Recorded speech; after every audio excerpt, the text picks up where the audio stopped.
white man's justice.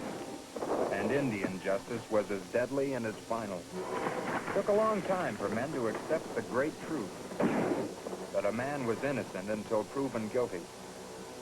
And until that time, blind hatred kept alive the threat of deadly war.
I see no cause for Jeffords' presence. You had your hearing. Now let's get this over and done with. Well, this thing's got to be handled proper, particularly when there's no judge handy to sit in.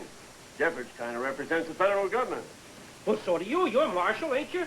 Only I ain't been put in charge of them Apaches the way he has. Look, Fulton, Jeffords saw the Indian. You can't pass sentence without hearing what he has to say, can you now? Maybe you lost your hearing, Marshal. But this man here told you that that redskin tried to rob my store and killed Julie before his very eyes. Ain't that true? That's right. One man's testimony's got a right to be stacked up against another. But you saw them guns he was trying to steal splattered all over the back of my store. What kind of testimony do you want? Well, it's enough for me. Me too. Good. How about you folks? Doc, what about you? I say, let's wait for Jeffords.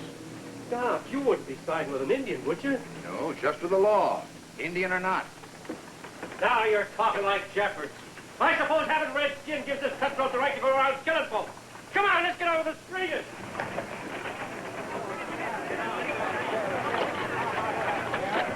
Drop that whip, Ed.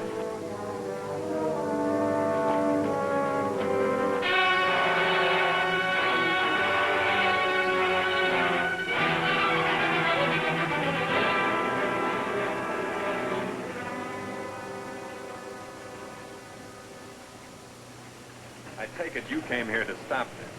You can't stop a flood with a sieve. From the looks of things, this Indian ain't got a prayer. He's not the man. And who told you that? I'm telling you, Silas. Oh, just like that, huh? And at the last minute. After you stayed clear during all the trouble. Where you been, anyhow? Chasing the real killer. I don't see him with you. And he left his mark all right on my leg. Just about the time I lost him at Devil's Rock. It's a good thing we caught him for you. Boy would no more shoot me than he shoot his own father. I know him. He used to run alongside of me and retrieve quail during hunting time. While hunting with Cochise, I reckon. This killer you chased, get close enough to see his face? Not exactly. I tell you, this boy is Winnoa. He's the son of one of Cochise's elders. I would have recognized him easily. Who do you think it might have been? There's a small band of Apache renegades outside of town. Must be up from Mexico. Could have been one of them. Oh, is that so? I suppose next you'll be calling an impartial outsider like Mr. Hawkins here a liar. I didn't say that. Then how is it he saw that redskin kill my daughter, Julie? I couldn't tell you. Then I'll tell you. Because he isn't tied to Cochise's bootstrap. That's why. This is for a court to decide, not you and me.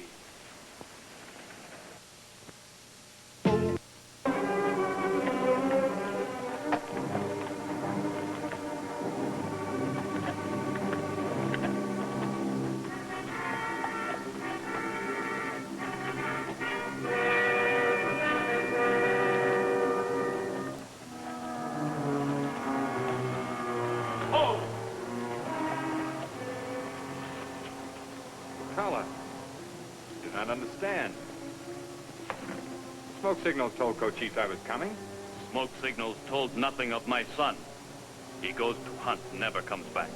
Your people take him. Winnoa is unharmed. He did nothing. I know. That's why I come to speak with Cochise. Your people do not do what they speak. Take me to Cochise. You may listen and judge for yourself.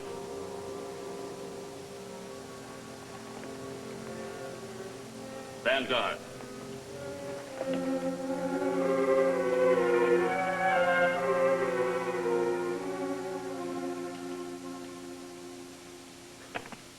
I've told you all I know. If there's any doubt as to its truth, tell me. I do not doubt your words. I trust you, but not your people's will for justice. I will come to the trial. What for? To see justice done. You must not. Leave us. I wish to speak alone.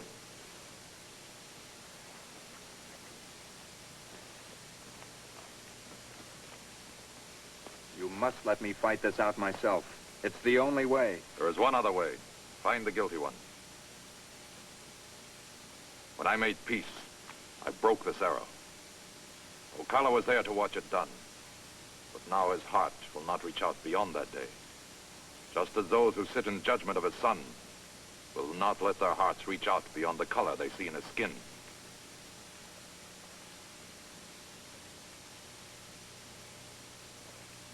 The arrow of truth must be in one piece to find the target, in war or in justice. I cannot give this half direction without your half to give it flight. Wisely spoken, for you and me. But wisdom is a virtue of few, and you and I must answer to many. Trust me. You must not come to the trial. There will be many whites there, but it's the life of one Indian that will be at stake, and he will be alone. That's exactly it. You wouldn't be helping him. When they see you there, it'll be like pouring coal oil on a fire. There was a time, not long ago, when I started many fires. No harm must come to Winnoa.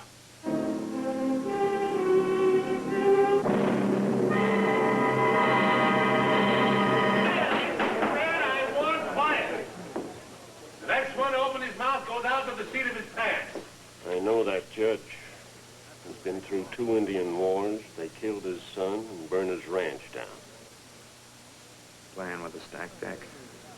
Jury's made up almost entirely of Baldwin's friends. Mr. Walters. The prosecution will now call its star witness. Will Mr. Chester Hawkins please take the stand?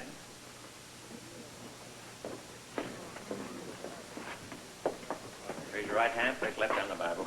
Do you promise to tell the truth, the whole truth, nothing but the truth to help you God? I do. Mr. Hawkins, up to now, it has been established, and all have agreed, that it was an Indian that was seen fleeing Silas's store after he tried to rob it and killed his daughter, Julie. From what I hear tell, you were in the store at the time. That's right, sir. Did you get a good look at the Indian? Yes, sir, I did. But when I tried to take his knife away from him, he knocked me cold. Can you identify him? I can, sir. If he's in this room, would you mind pointing him out to us? Well, yes, sir, I do mind. Because I really want no part of this town's private quarrels. Go on, tell him. And you don't mind a murderer being on the loose? Oh, yes, sir, of course I do. But well, it was that man over there.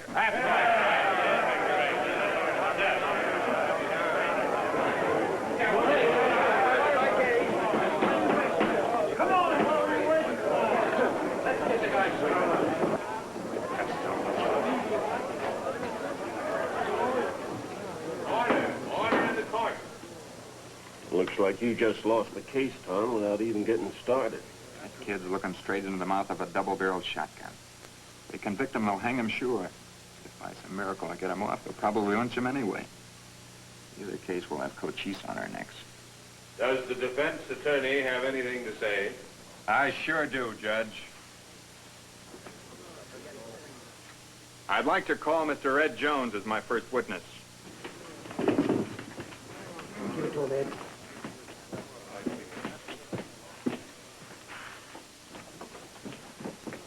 Raise your right hand. You solemnly swear to tell the truth, the whole truth, nothing but the truth to help you God? I do. What's your name? Ed Jones, Tom. You've known me for 10 years. Just answer the question. Are you the man that captured the defendant? Sure am. Where'd you pick him up? About 4 or 5 miles out of town along Cow Creek. What direction is that? You know that as well as I do, Tom. That's south on the road to Mexico. You know this country pretty well, don't you, Ed? Well, you're the only one that knows it any better.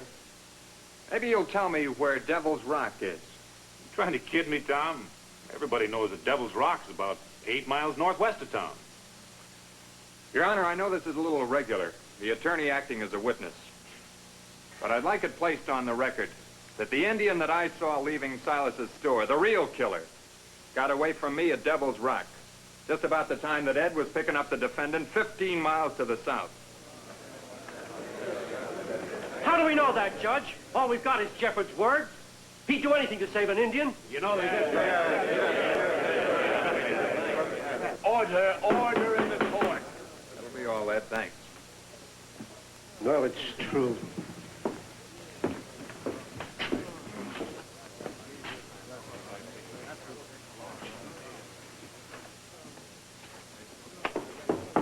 I would now like to call the defendant to the stand. Bring the prisoner up here.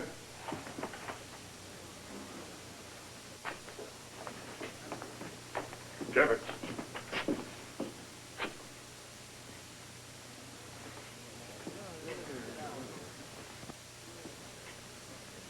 Your Honor, with the court's permission, I'd like to request a recess. Very well. Court is adjourned till 3 o'clock. Maybe we better notify the military. Not yet. Order in the court. I ain't aiming to wait much longer. If defense don't show in another minute, I'll appoint a new counsel.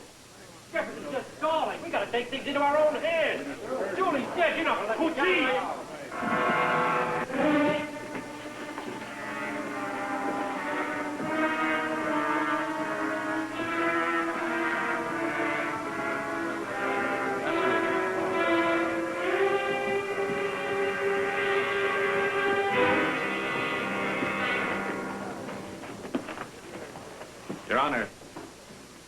permission, the defense is ready to continue its case.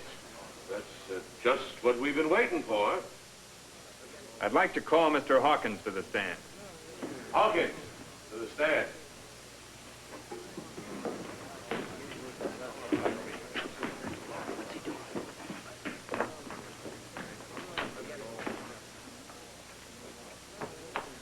Mr. Hawkins, would you kindly tell the court what type of guns you brought to this town for sale? I object. What possible connection can that have with an Indian robbing a store and killing a girl? Maybe if you'd keep your mouth shut long enough, we'd all find out. Proceed. I'm referring particularly to the case of guns from which you saw the defendant steal several rifles. Yes, sir. They're the latest and finest models manufactured by the Johnston brothers, a reputable Eastern concern. A rifle? Would this be one of them? Certainly is. That proves it. He gave the rifle to his chief after robbing my store. What are we waiting for? Let's hang the whole bunch of them. Come on.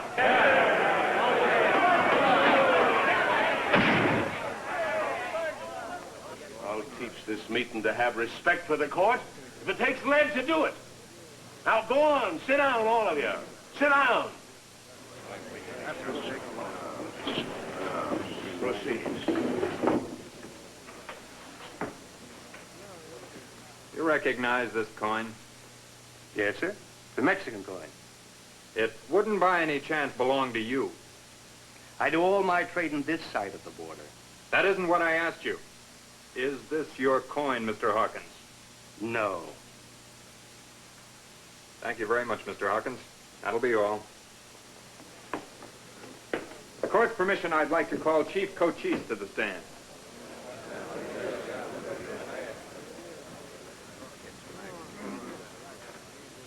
Just tell him why you came here, Cochise. I came to take home one of my people. What gives you the right to take him home? Justice. It has already been done. The guilty one is dead. Who is the guilty one? Ocala!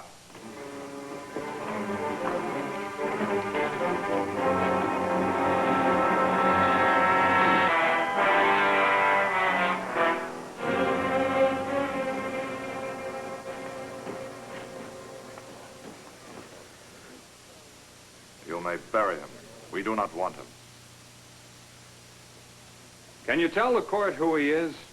A renegade, belonging to a pack of roaming wolves, who came here to bargain for new guns. Was that man? How did you learn of this? He was dying of bullet wounds.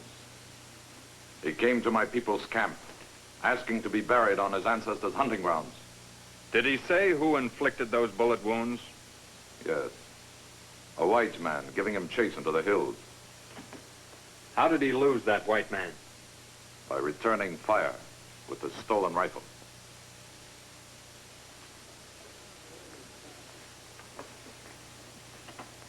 Mr. Hawkins.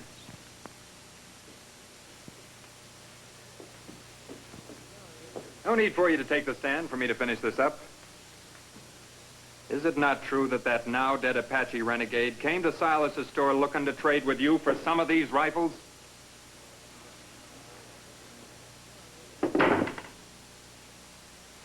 And is it not true that the leader of his band gave him a small sack of Mexican gold pieces for that trade? And is it not true that the quarrel between you and him, which caused Miss Julie to be killed, came from that renegade keeping some of these very gold pieces for himself? Here they are. The killer still had them when he came crawling to Cochise's camp. There are the rest of them.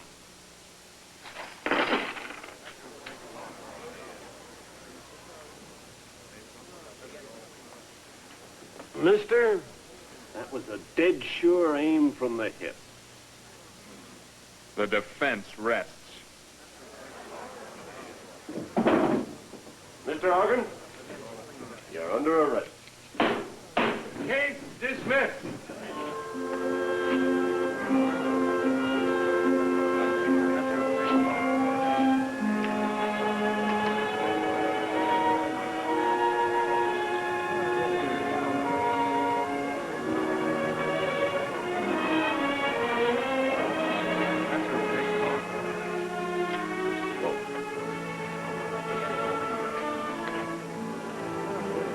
promised my people to return this boy.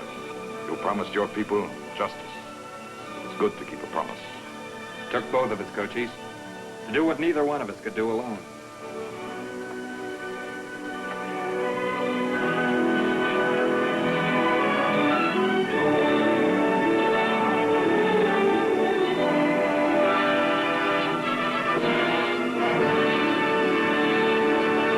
And at 4 Eastern, John Hoyt guest stars on Laredo, here on CBN.